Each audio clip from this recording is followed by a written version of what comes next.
So I welcome you all in the presence of living God. प्रभु यीशु मसीह की हुजूरी में मैं आप सबको वेलकम करता हूं।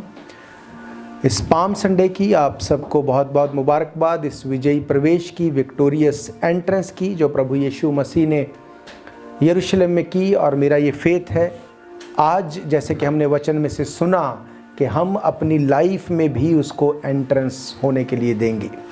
हालेलुया। इस बात को ध्यान रखो कि आपका सिर्फ चर्च आना आपको बचा नहीं सकता।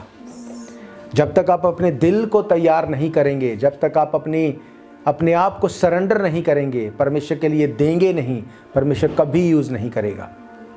हालेलुया।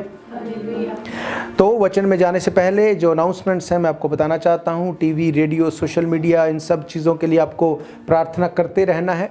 इसके अलावा गुड फ्राइडे की सर्विस जो है वो 18 अप्रैल को यहीं पे सेम टाइम पे होगी।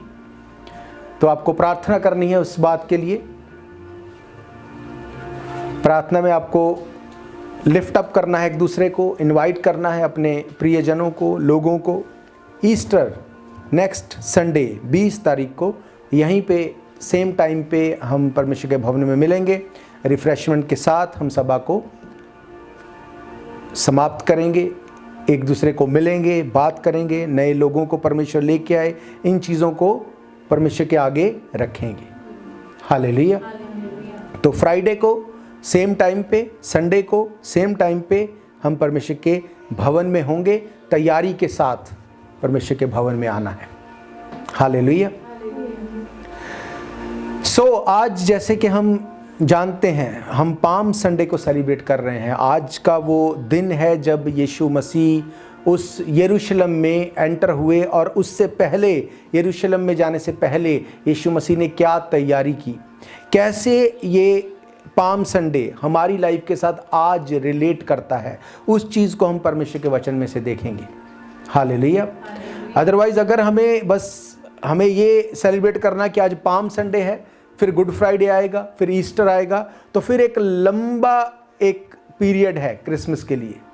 तो इन बिटवीन फिर आप कुछ नहीं कर सकते। हालेलुया।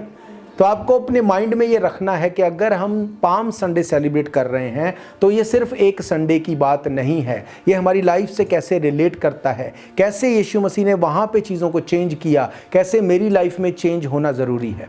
अदरवाइज़ आप चर्च में आते रहेंगे, कोई चेंज नहीं होगा। फिर एक टाइम आएगा, लोग कुछ कहें या ना कहें, आपको खुद ये फील होगा कि देयर इज़ नो डिफरेंस, कोई फ़र्क नहीं है मेरी लाइफ में। क्यों मैं चर्च जाता हूँ?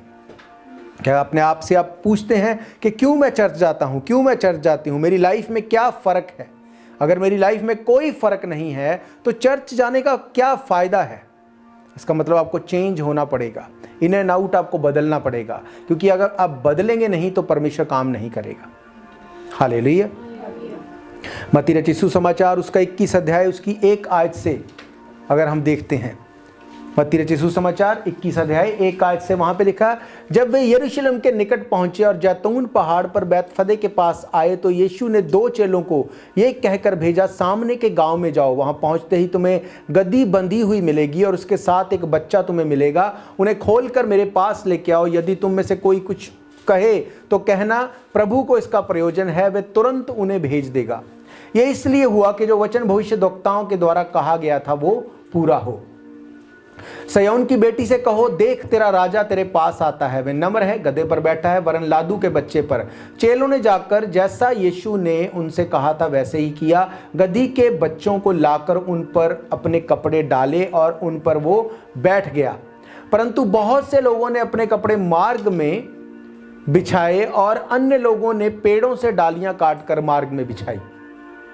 जो भीड़ आगे आगे जाती और पीछे पीछे चली जाती थी, पुकार पुकार कर कहती थी, दाऊद के संतान को होशाना, धन्य है वे जो प्रभु के नाम से आता है, आकाश में होशाना। जब उसने यरूशलेम में प्रवेश किया तो सारे नगर में हलचल मच गई और लोग कहने लगे, ये कौन है? लोगों ने कहा, ये गलील में नासरत का भविष्यद्वक्ता यीशु है। हालेलुया। इस सारे वाक्य को हम लोग जानते हैं, हम हर पाम संडे पे, उसके बिना भी इसको हम सुनते हैं, मेडिटेट करते हैं। पर यहाँ पर आज हम परमेश्वर के कलाम में से देखेंगे कि ये वचन आज हमारी लाइफ में कैसे रिलेट करता है।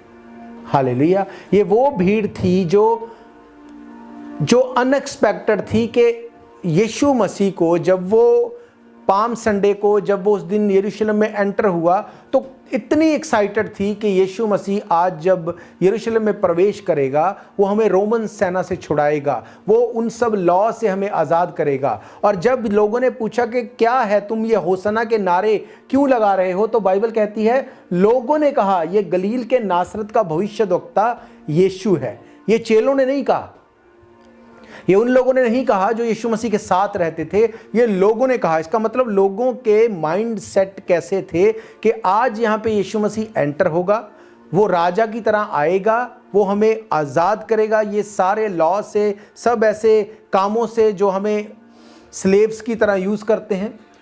बहुत एक्साइटेड थे लोग और उन्होंने कहा ये वो यीशु मसीह है जिसके बारे में भविष्यद्वक्ताओं ने भविष्यवाणी की थी। आज हमारे छुटकारे का दिन है, आज वो होगा जिसके लिए हम प्रिपेयर कर रहे थे चीज़ों को। हालेलुया।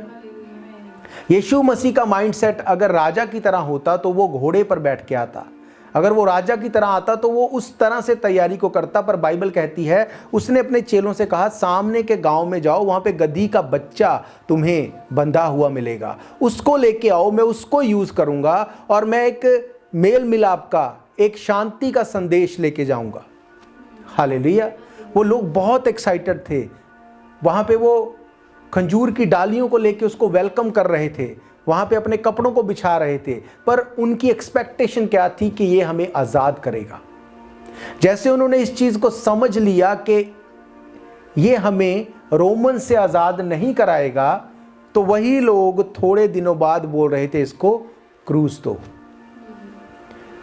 ये आज भी सेम तरह से लोगों की लाइफ में रिलेट करता है। हम मसीह को जानते हैं, यीशु मसीह के पास आते हैं, किसी को यीशु मसीह ने चंगा किया, किसी को फाइनेंशियली ब्लेस किया, किसी की लाइफ में काम किया, वो यीशु मसीह को अपनी लाइफ में लेना चाहता है। पर इसके बाद क्या, अब उसका हिस्सा ना करते हुए उसको लगता है वो आगे क्या यीशु मसीह करेगा, आगे मेरे लिए क्या करेगा। और जब एक्सपेक्टेशन बढ़ती है और वो चीज़ पूरी नहीं होती तो बोलते हैं लोग कौन यीशु मसीह, हम नहीं जानते, हम यही ठीक हैं। तब लोग क्या बोलते थे, तब उन्होंने कहा इसको क्रूस दो।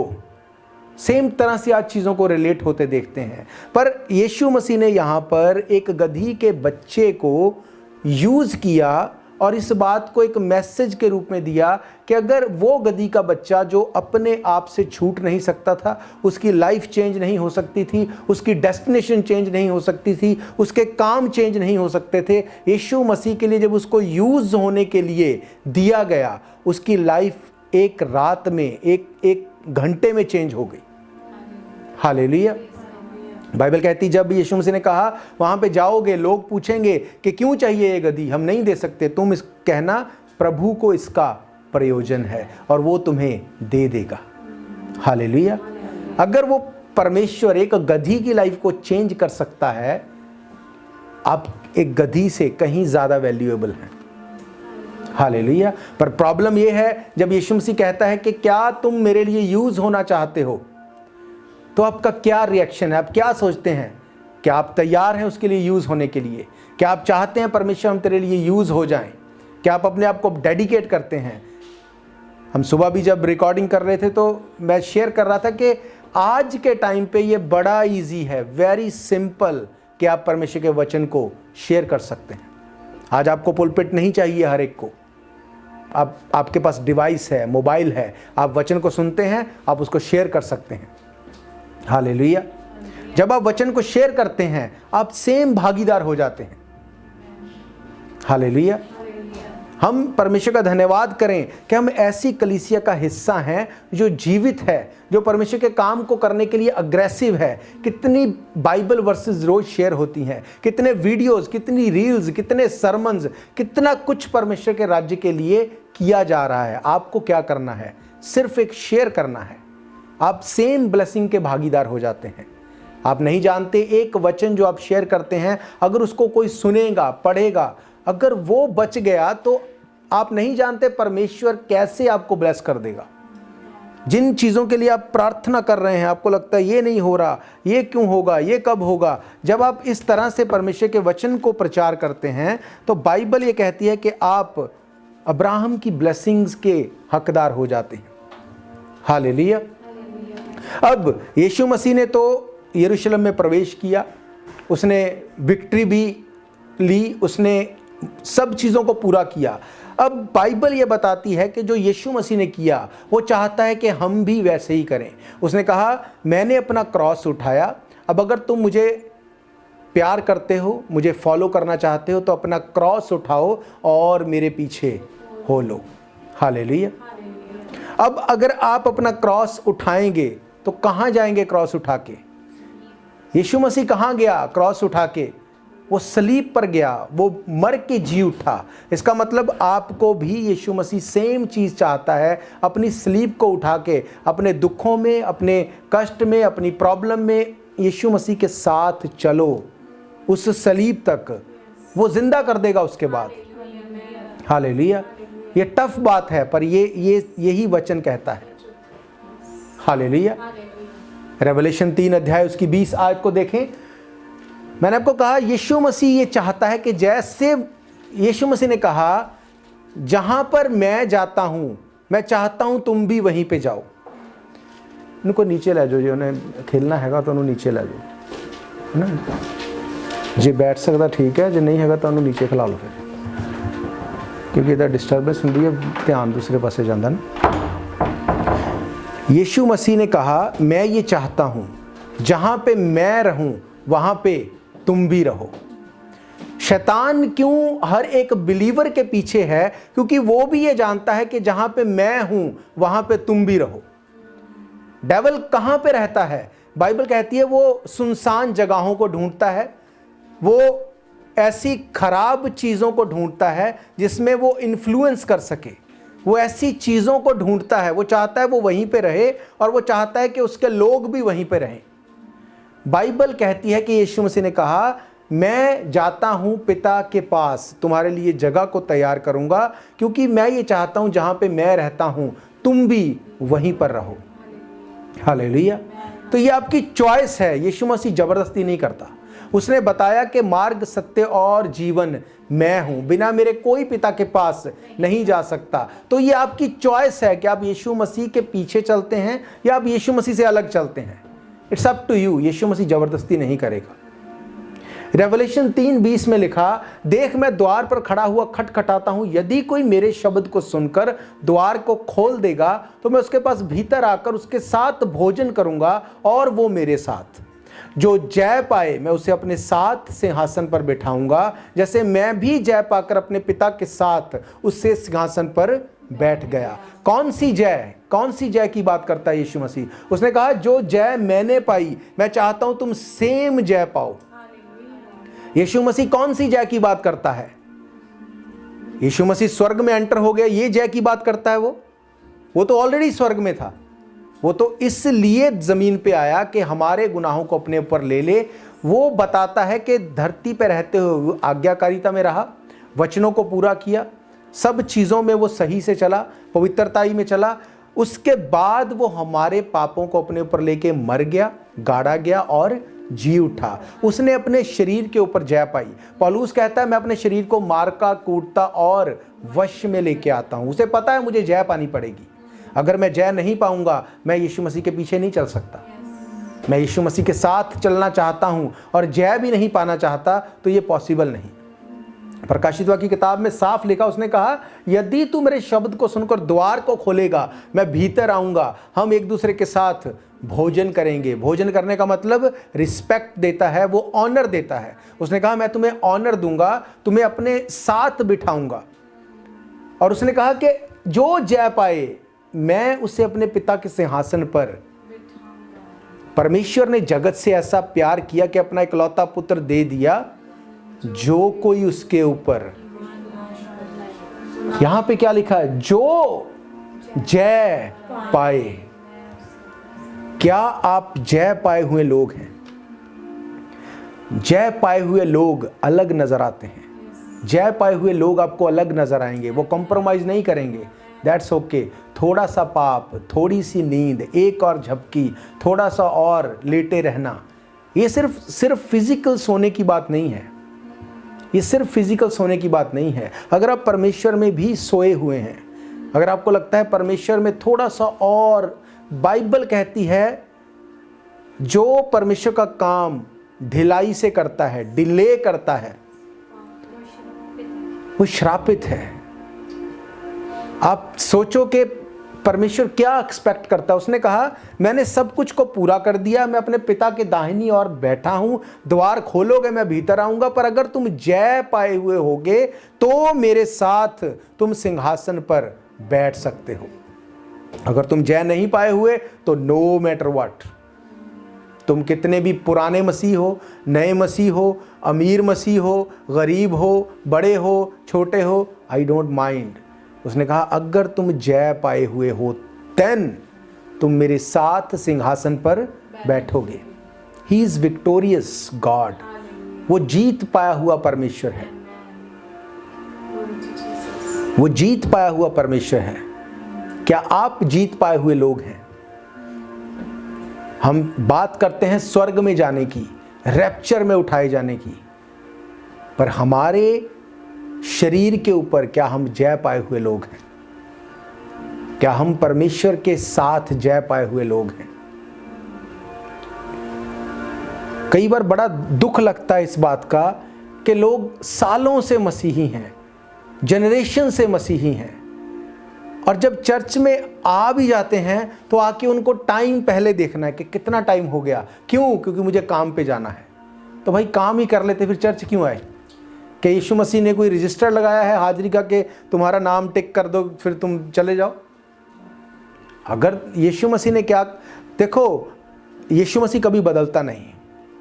यहोशू ने कहा अगर तो तुम बाल की ही पूजा करना चाहते हो तो बाल को चुन लो, पर अगर परमेश्वर की उसके पीछे चलना चाहते हो तो एक तरफ हो जाओ, या तो परमेश्वर के पीछे हो जाओ या शैतान के पीछे हो जाओ। क्योंकि अगर तुम बीच में रहोगे तो परमेश्वर तक तुम्हारी अप्रोच नहीं होगी और डेविल तुम्हें छोड़ेगा नहीं, और फिर तुम बोलोगे कि परमेश्वर तेरे पीछे चलते थे तब भी हमारे साथ ये हुआ। बाइबल कहती वो जीवित परमेश्वर है, वो विक्टोरियस परमेश्वर है। उसने कहा जैसे मैं जय पाया हूं, मैं चाहता हूं तुम भी जय पाओ।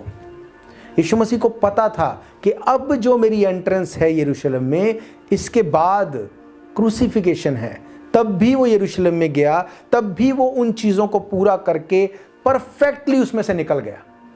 क्यों? क्योंकि उसको पता था, उसका माइंडसेट क्या था, उसको पता था मुझे जय पाके अपने पिता के। जब वो क्रूस को उठाने की बात करता है, उसने कहा अपने क्रूस को उठाओ और मेरे पीछे हो लो। वो कहाँ गया क्रूस को पकड़ के? क्रूसीफाई होने के लिए। अब आपको अगर ये चीज़ मुश्किल लगती है तो आपको कोई मोटिवेट करके मसीह में बढ़ा नहीं सकता, आपको कोई मोटिवेट नहीं कर सकता। क्या नहीं देखा? क्या हमने हीलिंग नहीं देखी? क्या हमने डिलीवरेंस नहीं देखी? शैतान को निकलते नहीं देखा? क्या हमने फाइनेंस में बढ़ते हुए नहीं देखा? किस चीज़ को आपने नहीं देखा अब तक? अपनी लाइफ के एक्सपीरियंस में आप एक चीज़ बोल दो कि ये मैंने नहीं देखी। हाँ, हो सकता है अपनी लाइफ में ना देखी हो, पर चर्च में आप बोले मैंने नहीं देखी, ये पॉसिबल नहीं है। आपने हर चीज़ को देखा है, पर उसके बावजूद भी अगर आपको लगता है कि मुझसे क्रूस नहीं उठता, तो आपको कोई मोटिवेट नहीं कर सकता। आपको वचन में जाना पड़ेगा, आपको वचन में जाके उस क्रूस को उठाने के लिए हेल्प मांगनी पड़ेगी। फिलिपियन की किताब उसका 4 अध्याय उसकी 13 आयत को अगर पढ़ेंगे, वहाँ पे सल्यूशन दिया गया है कैसे यीशु मसीह के पीछे चल सकते हैं। उसने लिखा जो मुझे सामर्थ देता है उससे मैं सब कुछ कर सकता हूँ। जो मुझे सामर्थ देता है उसमें मैं सब कुछ कर सकता हूँ। आपको सामर्थ कहाँ से आती है? आपकी सामर्थ, बाइबल में दाऊद कहता है मेरी सहायता कहाँ से आती है? मैं अपनी आंखें पर्वतों की ओर लगाता हूं, मेरी सहायता परमेश्वर की ओर से आती है जो आकाश और पृथ्वी का करता है, मेरे पांव को टलने नहीं देगा। हालेलुया। आपकी सहायता कहां से आती है? बाइबल कहती है जो मुझे सामर्थ देता है उसे मैं उससे सब कुछ कर सकता हूं।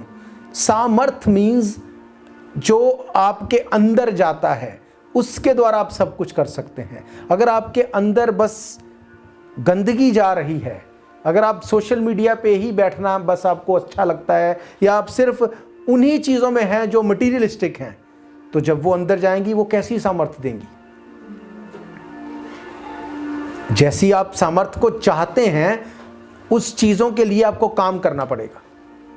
अगर आप चाहते हैं मुझसे नहीं बैठा जाता, मुझसे ये नहीं होता, कोई प्रॉब्लम नहीं है इसमें। वचन को खोलो। बाइबल कहती जो मुझे सामर्थ्य देता है उसमें मैं सब कुछ कर सकता हूँ। वो सामर्थ्य कैसे देगा? वचन में से। वचन को पढ़ना पड़ेगा, वचन के साथ टाइम स्पेंड करना पड़ेगा, आराधना करनी पड़ेगी, प्रेयर करनी पड़ेगी। ये चीज़ों को जब आप अंदर भरते जाएंगे फिर सामर्थ्य के द्वारा सब कुछ पॉसिबल है, सब कुछ पॉसिबल है। छोटी छोटी चीज़ें जो हैं आज भी मसीही लोगों की लाइफ से नहीं निकलती। छोटी छोटी चीज़ें जिससे जो कि आपको अब तक तो पौलुस बोलता है ना, अब तक तो तुम्हें पता नहीं कहाँ पहुँच जाना चाहिए था, पर आज भी तुम्हें दूध चाहिए। एक झूठ बोलना जिससे कोई फायदा नहीं, कोई नुकसान नहीं, वो तक नहीं छूटता। संडे को चर्च आना है, आज देखते हैं, इस बार चले गए, अगली बार नहीं जाएंगे। क्यों? काम करना है। अगर अब तक तुम्हें इतना फेथ नहीं कि अगर संडे को मैं भवन में जाऊंगा तो परमेश्वर मुझे भूखा नहीं मरने देगा, तो अब तक तुमने क्या सीखा फिर? बाइबल कहती है अपने हदिये को, अपनी भेंट को मेरे भंडार में लेके आओ और मेरी भोजन वस्तु में किसी चीज़ की कमी ना रहे। ऐसा करके मुझे परखो, मैं आसमान के झरोखे खोल के तुम्हारे लिए अपरंपार की आशीष की बरखा करता हूं कि नहीं। ये परमेश्वर का प्रॉमिस है। वो बोलता है ऐसा करके देखो। लोग ऐसा करते हैं पर फिर भी ये भरोसा नहीं कि अगर हम नहीं जाएंगे तो परमेश्वर हमारी लाइफ में क्या करेगा। हालेलुया। ये चीज़ आपको खुद हैंडल करनी पड़ेगी, ये चीज़ आपको खुद करनी पड़ेगी। यीशु मसीह ने नहीं कहा कि आज पतरस चला जाएगा, आज यूहन्ना चला जाएगा, है ना, गधी मैं बता दूंगा, वहाँ पे पतरस को ले जाना या वहाँ पे यूहन्ना को भेज देना, जब वो जाएगा तो आगे का काम फिर मैं कर लूँगा। उसने ऐसा नहीं कहा। उसने कहा कि ये मेरा काम है, मुझे ये करना है, मुझे इस तरह से चलना है और मुझे विजयी प्रवेश करना है। जब मैं विजयी प्रवेश कर रहा हूँ तो इसके पीछे बहुत चीज़ें जुड़ी हुई हैं। जब ये सब चीज़ें जुड़ी हुई एक साथ होके चलेंगी तो चीज़ें चेंज होंगी। हालेलुया। दूसरा पतरस 1 अध्याय उसकी 3 आयत से देखेंगे। 2 Peter chapter 1 from verse 3 to 11। क्योंकि उसकी ईश्वरीय सामर्थ्य ने सब कुछ जो जीवन और भक्ति से संबंध रखता है हमें उसी की पहचान के द्वारा दिया है, जिसने हमें अपनी ही महिमा और सद्गुण के अनुसार बुलाया है, जिनके द्वारा उसने हमें बहुमूल्य और बहुत बड़ी प्रतिज्ञाएं दी हैं, ताकि इनके द्वारा तुम उस सड़ाहट से छूटकर जो संसार में बुरी अभिलाषाओं से होती है ईश्वरीय स्वभाव के स्वभावी हो जाओ। इसी कारण तुम सब प्रकार का यत्न करके अपने विश्वास पर सद्गुण और सद्गुण पर समझ और समझ पर संयम, संयम पर धीरज, धीरज पर भक्ति, भक्ति पर भाईचारे की प्रीति और भाईचारे की प्रीति पर प्रेम में बढ़ते जाओ। क्योंकि यदि ये बातें तुम में वर्तमान रहें और बढ़ती जाएं तो तुम्हें हमारे प्रभु यीशु मसीह की पहचान में निकम्मे और निष्फल ना होने देंगी। क्योंकि जिसमें ये बातें नहीं वे अंधा है और धुंधला देखता है और अपने पिछले पापों से धुलकर शुद्ध होने को भूल बैठा है। इस कारण है भाइयों, अपने बुलाए जाने और चुने जाने के लिए सिद्ध करने का भली भांति यत्न करते जाओ, क्योंकि ऐसा करोगे तो कभी भी ठोकर ना खाओगे, वरन इसी रीति से तुम हमारे प्रभु और उद्धारकर्ता यीशु मसीह के अनंत राज्य में बड़े आदर के साथ प्रवेश करने पाओगे। हालेलुया। बाइबल कहती है, यहाँ पर पतरस ने इस चीज़ों को बता के उसने ये क्लियर कर दिया कि एक्चुअली में परमेश्वर के उस क्रूसिफिकेशन को तुम लोग वेस्ट नहीं कर सकते। उसने कहा क्योंकि उसकी ईश्वरीय सामर्थ्य ने सब कुछ को जो जीवन और भक्ति से संबंध रखता है हमें उसी की पहचान के द्वारा दिया जिसने हमें अपनी ही महिमा और सद्गुण के अनुसार बुलाया है। ईश्वरी बुलाहट और चुनाव इसका शीर्षक है अगर आप पढ़ते हैं तो। प्रभु यीशु मसीह ने कहा कि जो अपना क्रूस उठा के मेरे पीछे ना चले वो मेरे योग्य नहीं। हालेलुया। उसने कहा कि तुम्हारे लिए जो बुलाहट है वो पूरी होगी अगर तुम यीशु मसीह की पहचान में बढ़ते जाओगे। 4 आयत में लिखा, जिसके द्वारा उसने हमें बहुमूल्य और बहुत बड़ी प्रतिज्ञाएं दी हैं, ताकि इनके द्वारा तुम उस सड़ाहट से छूटकर जो संसार में बुरी अभिलाषाओं से होती है, ईश्वरी स्वभाव के सहभागी हो जाओ। He gave us a promises to make us free।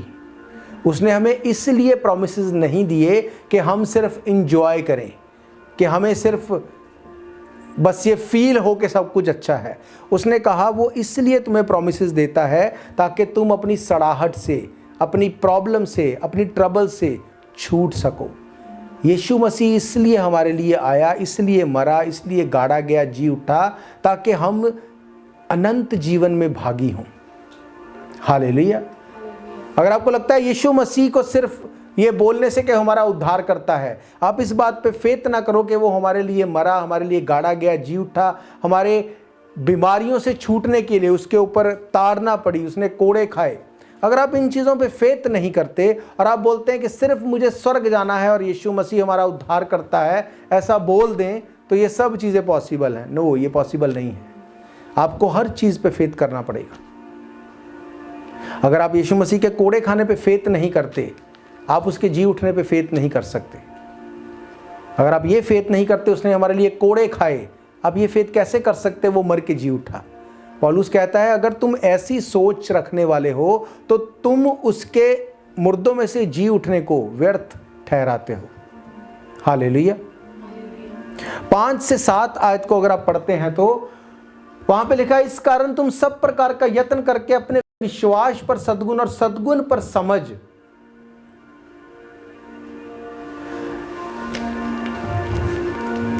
और समझ पर संयम और संयम पर धीरज और धीरज पर भक्ति, भक्ति पर भाईचारे की प्रीति और भाईचारे की प्रीति पर प्रेम में बढ़ते जाओ। हालेलुया। प्रभु यीशु मसीह के यरूशलेम में एंटर होना, उसका विक्टोरियस होकर निकलना, ये हमारी बढ़ोतरी के लिए है, ये हमारी ग्रोथ के लिए है। अगर आप विश्वास में आज भी वैसे ही हैं जिस दिन आप यीशु मसीह में आए थे, तो उसका फिर विक्टोरियस होना या ना होना फिर कोई मायने नहीं करता, क्योंकि ही इज़ ऑलरेडी विक्टोरियस। वो तो जीवित परमेश्वर है, वो तो जीत चुका सब चीज़ों के ऊपर, वो परमेश्वर की दाहिनी ओर बैठा है।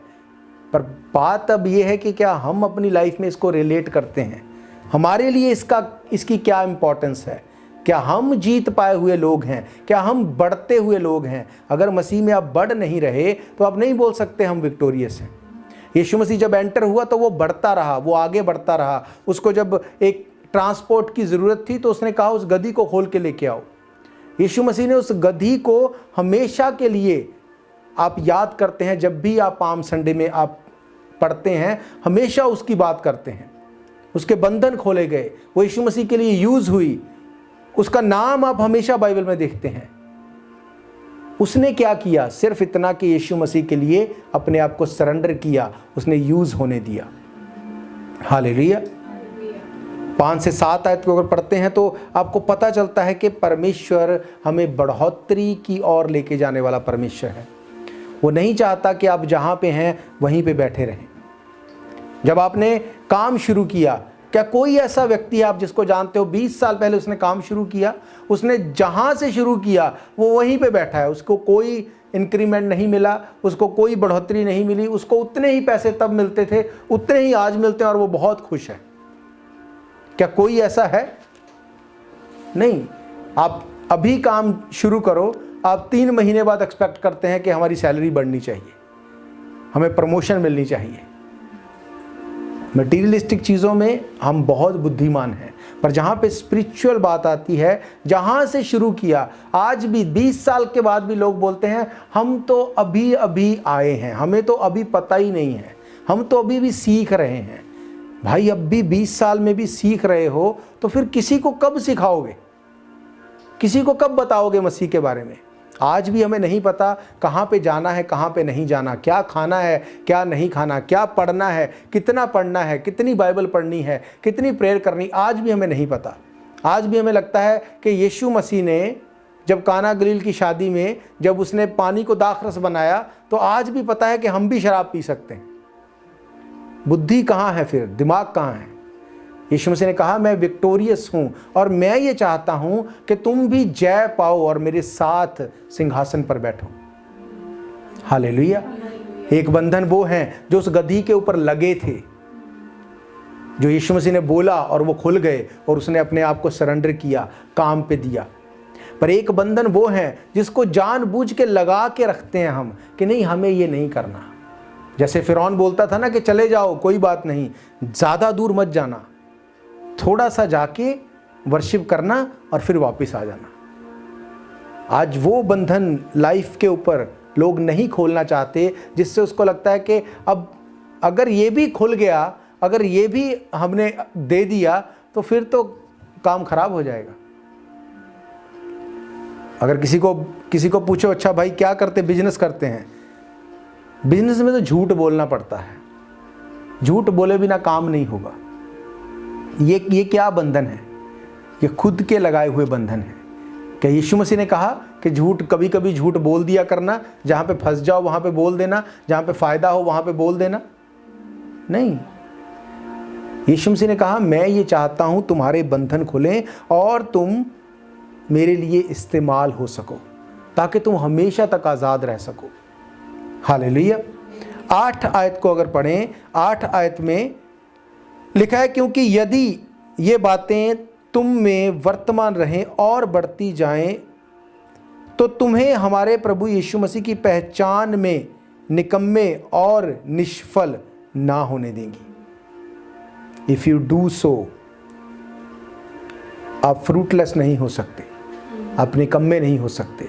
हाँ, लोगों की नज़र में उनको लग सकता है कि ये लोग तो, इनका तो बस यही काम है, माफ़ करो, प्रेयर करो, रिपेंट करो, उनको लग सकता है आप निकम्मे हैं। पर परमेश्वर के राज्य में आप निकम्मे नहीं हैं, आप तरक्की कर रहे हैं, अंश अंश करके बदल रहे हैं। अगर अंश अंश करके भी आप बदलें तो आप सेम नहीं हो, आप चेंज हो रहे हैं। पर अगर आप चेंज होना ही नहीं चाहते, फिर palm Sunday, good Friday, Easter, Christmas, फिर आपको कोई मायने नहीं करता। वो कितने ही आए, कितने ही चले जाएंगे। But if you are ready, अगर आप तैयार हैं उसके लिए, इस्तेमाल होने के लिए, यूज़ होने के लिए, फिर आप पहले अपने में से उन चीज़ों को निकालेंगे जो परमेश्वर को पसंद नहीं है। जो आपको, अगर वो बोलता कि गधी को बांध के भी रखना है और यीशु मसीह आके यहीं पे बैठ जाए, इसको यहीं पे यूज़ कर ले, तो क्या ये पॉसिबल था? यीशु मसीह ने कहा उसको बोलो प्रभु को इसका प्रयोजन है, वो खोल के तुम्हें देगा और फिर मैं उसको यूज़ करूँगा। आज हम चाहते हैं हम यूज़ भी हो जाएं और हमें कुछ करना भी ना पड़े, हम लाइफ में भी वैसे ही चलते रहें और परमेश्वर में भी हम ब्लेस्ड होते रहें। ये दोनों अलग अलग चीज़ें हैं। पाम संडे का मतलब विजयी प्रवेश। यीशु मसीह ने कहा जहाँ मैं जाता हूँ, मैं ये चाहता हूँ तुम भी वहाँ पे जाओ। ये परमेश्वर की इच्छा है। आपकी क्या इच्छा है आप बेहतर जानते हैं। अदरवाइज़ कितने ही पाम संडे आपने मनाए होंगे, कितने ही पाम संडे आपने सेलिब्रेट किए होंगे, पर आज भी कुछ भी चेंज नहीं है। चीज़ें वर्ष से वर्ष हो रही हैं। क्यों? क्योंकि ना तो तुम परमेश्वर के पीछे हो, ना तुम दूसरी तरफ हो, तुम बीच में लटके हो। और अगर आप बीच में हैं तो फिर परमेश्वर कुछ नहीं कर सकता। उसने कहा it is finish. Next Friday को आप देखेंगे 7 सेइंग्स को, 7 कलमों को आप सुनेंगे फिर से एक बार। हर साल हम सुनते हैं, पर उसके बाद आप इमेजिन करके देखो, लास्ट ईयर जब आप पाम संडे में थे और अब जब आप पाम संडे में हैं, इन बिटवीन क्या चेंजेस हुई हैं? क्या चेंजेस है आपकी लाइफ में? क्या आपने बाइबल को पढ़ना बढ़ाया? क्या आपने परमेश्वर के राज्य में काम करना बढ़ाया? क्या आपने फास्टिंग बढ़ाई? क्या आपने आराधना बढ़ाई? कहाँ पे आपने किस चीज़ को इम्प्रूव किया? कहाँ पे इम्प्रूवमेंट किया आपने? ये अपने आप नहीं होगा। ये मैं आपको 100% गारंटी करता हूँ। अगर कोई बोले कि आप सिर पे हाथ रख दो जी ये हो जाएगा, ये कभी नहीं होगा। इसके लिए आपको ही करना पड़ेगा और ये इजी नहीं होगा। इसको शुरू करना इजी नहीं होगा, इसके लिए ज़ोर लगाना ही पड़ेगा। इसके लिए आपको एफर्ट्स करने पड़ेंगे, अपने शरीर को मारना, कूटना और वश में लाना पड़ेगा। ये करना पड़ेगा आपको, इसके बिना और कोई चारा नहीं है। अदरवाइज़ आप मोटिवेशनल सुनेंगे प्रीचर्स को, और वो जब तक सुनते हैं तब तक बड़ा अच्छा लगता है, जोश आ जाता है। जैसे ही वो ख़त्म, इधर काम ख़त्म। इस बात को हमें इस पाम संडे पे इस चीज़ को मेक श्योर करना है कि हमारी लाइफ परमेश्वर के लिए इस्तेमाल होने वाली हो, लाइफ में चेंजेस हों। जो जय पाए उसे मैं अपने साथ सिंहासन पर बिठाऊंगा। 9 आयत में लिखा, क्योंकि जिसमें ये बातें नहीं वे अंधा है, धुंधला देखता है, अपने पिछले पापों से धुलकर शुद्ध होने को भूल बैठा है। कौन? जिसमें ये बातें नहीं। हालेलुया। आप बेहतर जानते हैं कौन सी बातों में आप स्ट्रगल में हैं। मैं नहीं कहता कि किसी की लाइफ में स्ट्रगल नहीं है, सब कहीं ना कहीं स्ट्रगल में होंगे, पर उसमें से क्या आप निकल रहे हैं या आप उसमें फंसे हुए हैं। जब हम छोटे थे तो एक कहानी हमारी टीचिंग में, एक लेसन में एक कहानी थी। एक स्वीट शॉप पे, एक हलवाई की दुकान पे उसने 2 बकेट दूध के रखे थे। उसमें 2 फ्रॉग जो थे, जिसको डड्डू बोलते हैं, वो वहाँ पे छूट गए उस दिन, और दोनों ने उस बाल्टी में जैसे छलांग लगा दी। अब दोनों ने छलांग लगाई, अब उसमें कोई सॉलिड चीज़ तो है नहीं, वो तो पानी है, एक तरह से दूध है, लिक्विड है, तो उसमें उसको सरफेस नहीं मिल रही जिस पे वो जंप करे और बाहर आ जाए। तो कुछ देर तक वो लोग लगे रहे, दोनों लगे रहे। अब एक ने तो ये सोचा कि अब ये पानी है, ये दूध है, इस पे सरफेस है ही नहीं, तो भले ही मैं स्ट्रगल करके मर जाऊं या भले ही मैं छोड़ दूं चीज़ों को ऐसे ही और मैं मर जाऊं, कोई चारा नहीं है। तो उसने वैसे ही किया, उसने हाथ पैर मारने बंद कर दिए, वो उसमें डूब गया और मर गया। अब दूसरा व्यक्ति ये सोच रहा था कि मरना तो है ही है, अगर मैं छोड़ दूंगा तब भी मर जाऊंगा, अगर मैं लगा रहूंगा तब भी मर जाऊंगा, तो क्यों ना मैं लगा रहूं, ट्राई करता रहूं। तो हमें ये बताया जाता था, पढ़ाया जाता था कि रात भर वो हाथ पैर मारते रहा, मारते रहा, मारते रहा। एक टाइम आया, उस दूध में से मक्खन बन गया, और जैसे ही वो मक्खन में तब्दील हुआ, उसको सरफेस मिल गई। वो सॉलिड सरफेस पे उसने अपने पैर को लगाया और जंप किया और बाहर आ गया। हालेलुया। ये विश्वासी की लाइफ है। आप नहीं सोच सकते कि अभी मेरे लिए ये चमत्कार हो जाए। हो सकता है हो जाए, पर हो सकता है वो टाइम लगे। पर अगर आप लगे रहेंगे, अगर आप हाथ पैर मारते रहेंगे, मसीह में बढ़ते रहेंगे, तो वो होगा ज़रूर। ऐसा नहीं कि नहीं होगा। इसीलिए बहुत से लोग बीच में छोड़ के सरेंडर कर देते हैं अपने हालातों के आगे, वहीं पे मर जाते हैं। पौलुस क्या कहता है? उसने कहा तुम में से बहुत से रोगी हैं, निर्बल हैं, मर भी गए हैं। यीशु मसीह के कारण नहीं, उसने कहा क्योंकि तुम अनुचित रीति से इसमें से भाग लेते हो। अनुचित रीति क्या है? जिसमें ये बातें नहीं वे अंधा है, धुंधला देखता है, अपने पिछले पापों से धुलकर शुद्ध होने को भूल बैठा है। पौलुस कहता है कि तुम बड़ी भूल में पड़े हो, तुम परमेश्वर और उसके वचन की सामर्थ को नहीं जानते। तुम्हें पता ही नहीं है कि ये क्या है। ये जीवित वचन है। जैसे परमेश्वर ने अपने मुंह से बोला और चीज़ें बन गई, उसने कहा सेम ब्रेथ उसने इस वचन पे फूंकी है। अगर इस वचन को पकड़ लोगे, अगर इसको बोलते रहोगे, अगर इस पे मेडिटेट करते रहोगे, आप हो नहीं सकता विक्टोरियस ना हो। ये पॉसिबल नहीं है। यीशु मसीह ने जब यरूशलेम में प्रवेश किया तो क्या प्रवेश करने से वो जीत गया? उसको भी पता था कि ये भविष्यवाणी हुई है कि मुझे यरूशलेम में आना पड़ेगा, मुझे दुख सहना पड़ेगा, मरना पड़ेगा, गाड़ा जाना पड़ेगा और फिर मैं जी उठूंगा। उसने उस प्रोसेस को पूरा किया। ये पॉसिबल नहीं है कि वो बस ये सोचता कि एक भविष्यवाणी हुई थी कि मुझे आना पड़ेगा, वो पूरी हो रही है, अब मैं यहाँ पे बैठ जाऊँ, फिर दूसरी भविष्यवाणी जो की गई है वो मुर्दों में से जी उठेगा, वो अपने आप हो जाएगी, क्योंकि वो तो लिखा है, वो तो हो ही जाएगा।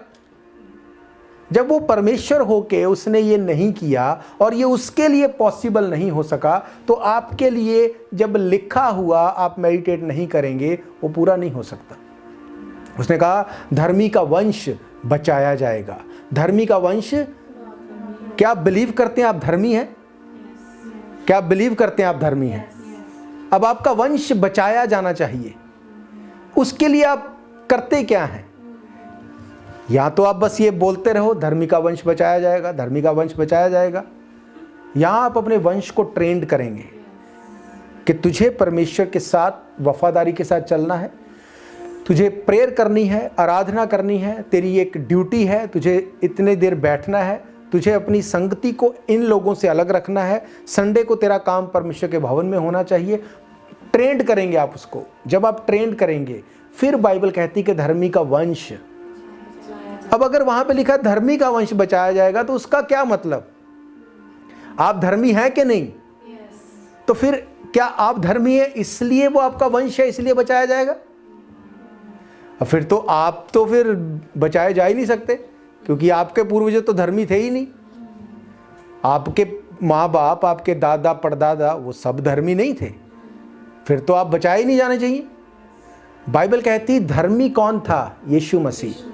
अगर आप यीशु मसीह का वंश हैं, अगर आप उसको अपना उद्धारकर्ता ग्रहण कर चुके, अगर उसके अकॉर्डिंग लाइफ को स्पेंड करते हैं, देन उसने कहा धर्मी का वंश बचाया जाएगा, धर्मी का वंश पराक्रमी होगा। तब आप बोल सकते हैं कि हाँ हम पराक्रमी हैं, हम विक्टोरियस हैं।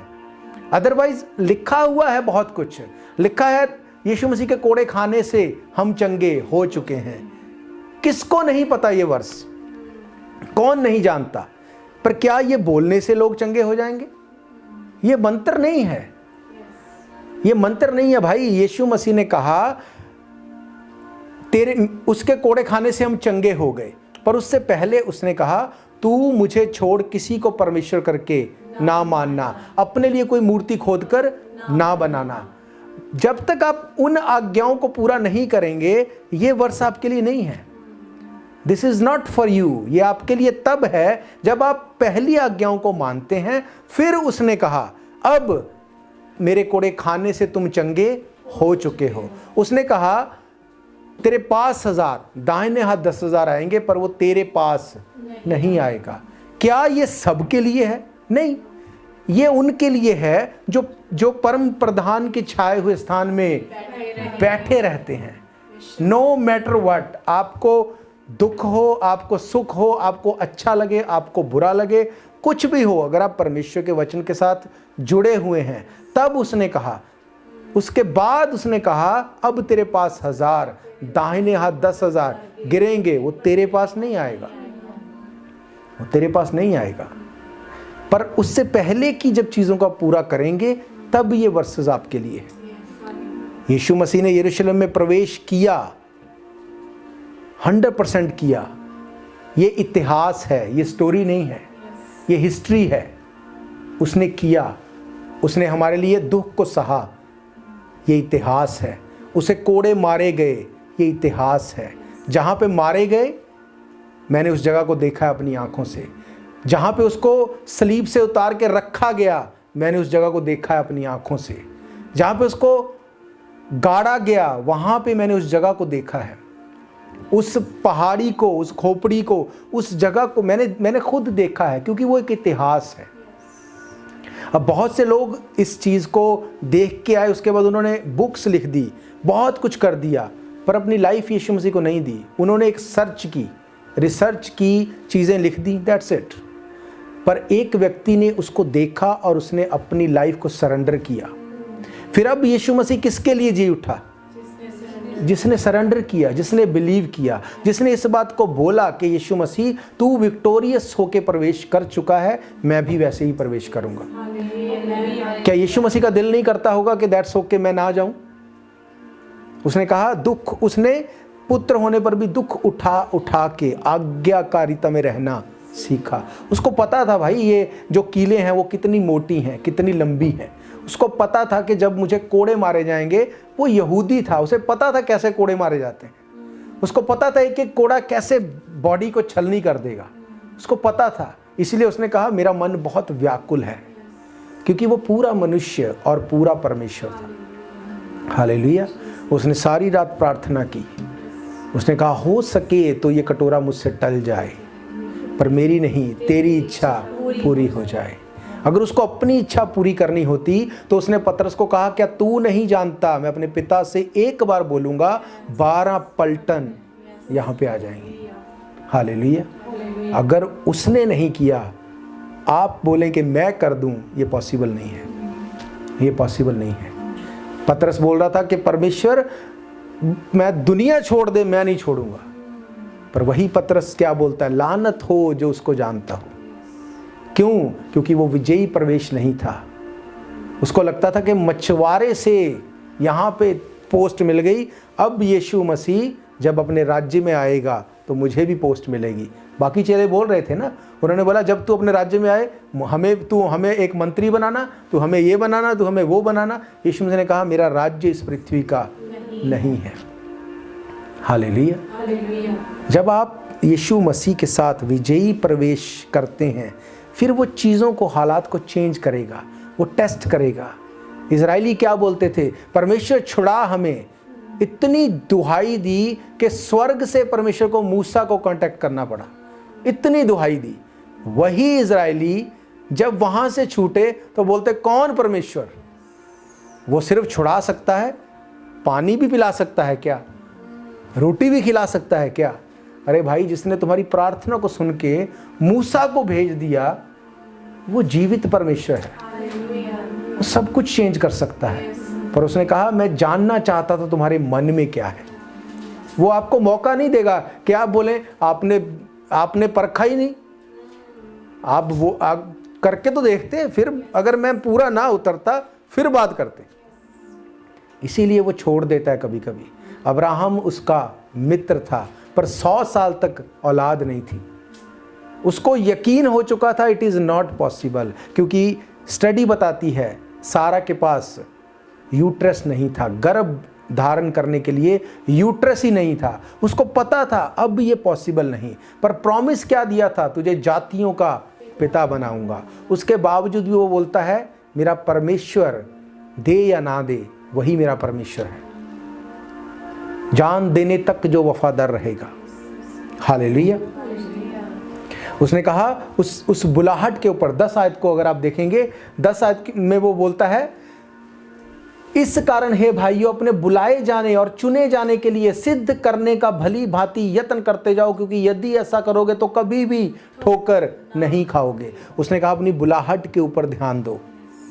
यीशु मसीह तो प्रवेश कर चुका, अपनी बुलाहट पे ध्यान दो। तुम कहाँ पे हो? तुम कहाँ पे प्रवेश कर रहे हो? तुम्हारी लाइफ कहाँ चल रही है? कहाँ चल रहे हो? क्या कर रहे हो?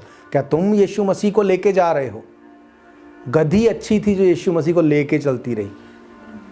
भाई लोग गधी से भी नीचे है ना, वो यीशु मसीह को लेके नहीं जाना चाहते, पर फेमस होना है, फेमस होना है पर लेके नहीं जाना। गधी ने सोचा था मुझे फेमस होना है, उसके माइंड में क्या था, यीशु मसीह को लेके जाना है। फेमस अपने आप हो गई बाद में। जब तक यीशु मसीह नहीं आ जाता हम चले नहीं जाते, हम इसको पढ़ते रहेंगे। वो गधी के ऊपर बैठा, गधी उसको लेके गई, गधी के पैरों के नीचे लोगों ने डालियां बिछाई, अपने कपड़े बिछाए। फेमस वो हमेशा तक रहेगी। क्यों? क्योंकि उसने अपने आप को दिया यीशु मसीह के लिए, यीशु मसीह को लेके जाने के लिए। आपको तो आज के टाइम पे ये गधी की तरह ही है, इस पे लेके जाओ यीशु मसीह को। ये गधी की तरह है, इसको यूज़ करो। मैं हमेशा बोलता हूँ कि हम बोलते ना कि अच्छा कौन सा फ़ोन यूज़ कर रहे हो? अच्छा ये आईफोन है जी। आप कौन सा कर रहे हो? मेरे पास ये है जी। आप फ़ोन को यूज़ कर रहे हैं कि फ़ोन आपको यूज़ कर रहा है? It's important, very important message कि आप फ़ोन को यूज़ कर रहे हैं कि फ़ोन आपको यूज़ कर रहा है। अगर तो आप फ़ोन को यूज़ कर रहे हैं तो आप वो करेंगे जो आपका दिल करता है, पर अगर फ़ोन आपको यूज़ कर रहा है तो वो आपसे वो करवाएगा जो उसका दिल कर रहा है। तो ये आपको देखना पड़ेगा। यीशु मसीह ने कहा गधी के बंधन खुल जाएंगे और वो उसे दे देगा क्योंकि उसे मेरे लिए इस्तेमाल होना है। अगर इस फ़ोन को आप वचन के प्रचार करने के लिए यूज़ करोगे ना, तब भी आपका सेम बिल आएगा। आपका बिल ज़्यादा नहीं आएगा, तब भी वो सेम आएगा। पर अगर इस पे यूट्यूब, फेसबुक वही चलता रहेगा, तब भी सेम बिल आएगा। तो आपको देखना है कि मैं क्या कर रहा हूँ, मैं कैसे इस चीज़ को यूज़ कर रहा हूँ। उसने कहा अपनी बुलाहट को पहचानो, इसी रीति से तुम हमारे प्रभु और उद्धारकर्ता यीशु मसीह के अनंत राज्य में बड़े आदर के साथ प्रवेश करने पाओगे। उसने कहा तेरे कोड़े खाने से हम चंगे हो चुके हैं, पर यहाँ पे लिखा है तुम प्रवेश करने पाओगे। अभी प्रवेश किया नहीं। इसने कहा अपने उद्धार की रक्षा करो। ये फ्यूचर की बात है, पर तेरे कोड़े खाने से हम चंगे हो चुके, ये वो कर चुका है ऑलरेडी। हालेलुया। लोग अपने आप को एक भीड़ का हिस्सा देखते हैं कि हम सब कर रहे हैं तो हम भी करें। यीशु मसीह भी आपको एक भीड़ का हिस्सा देखता है, पर कौन सी भीड़?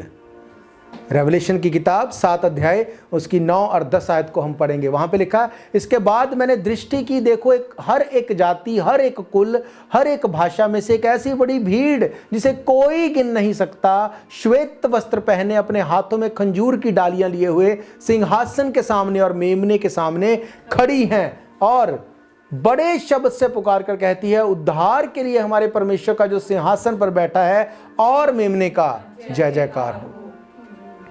हालेलुया। एक भीड़ जो मैथ्यू मैंने आपको पढ़ाई, मैथ्यू 21 में, वो क्या बोल रही थी? होसाना। होसाना को ओरिजिनल भाषा में अगर आप देखते हैं, उसका मतलब है cry out of help. Help के लिए रो रहे हैं लोग। यीशु मसीह ने कहा मेरे लिए मत रो, अपने लिए रो। यीशु मसीह ने कहा कि मैं चाहता हूं तुम इस भीड़ का हिस्सा बनो, जो भीड़ ये नहीं बोलती कि हमारी हेल्प करो। वो भीड़ क्या बोल रही है? उद्धार के लिए हमारे परमेश्वर जो सिंहासन पर बैठा है और मेमने का जय जयकार हो। आप कौन सी भीड़ का हिस्सा हैं, ये आपको देखना है। यीशु मसीह ने तो ऑलरेडी विक्टोरियसली सब कुछ कर दिया। क्या आपकी लाइफ विक्टोरियस है? हालेलुया। अगर आप इस तरह से चलते हैं, अगर आप यीशु मसीह को अपना उद्धारकर्ता मानते हैं, विक्टोरियसली अपनी लाइफ को कंट्रोल रख के चलते हैं, बाइबल कहती है वो आपको भी अपने साथ सिंहासन पर बिठाएगा। Hallelujah. He wants you to be a victorious person, but the question is, what do you want? यीशु मसीह ने कहा तू क्या चाहता है मैं तेरे लिए करूं? मेरे पास तो है सब कुछ करने की पावर, तू क्या चाहता है मैं तेरे लिए करूं? हालेलुया। सो इस पाम संडे पे आपको प्रार्थना करनी है, परमेश्वर मुझे अपने काम के लिए यूज़ होने दे। तूने उस गधी के बच्चे को यूज़ किया, वो आज तक भी याद किया जाता है। खुदावन तू मेरी लाइफ को यूज़ कर ताकि मैं तेरे काम को करने पाऊँ, मेरे बंधन खुल जाने पाए। सारे वो बंधन जो जनरेशंस से चले आ रहे हैं, सारे वो बंधन, वो फाइनेंशियली हो, फिजिकली हो, मेंटली हो, सोशली हो, हर तरह से उन सब बंधनों को खुदावंद तू खोलने की सामर्थ्य रखता है। हालेलुया। हम प्रभु भोज में जाएंगे। जिन्होंने पानी में डुबकी का बपतिस्मा लिया है, आपको इसमें से भाग लेना है।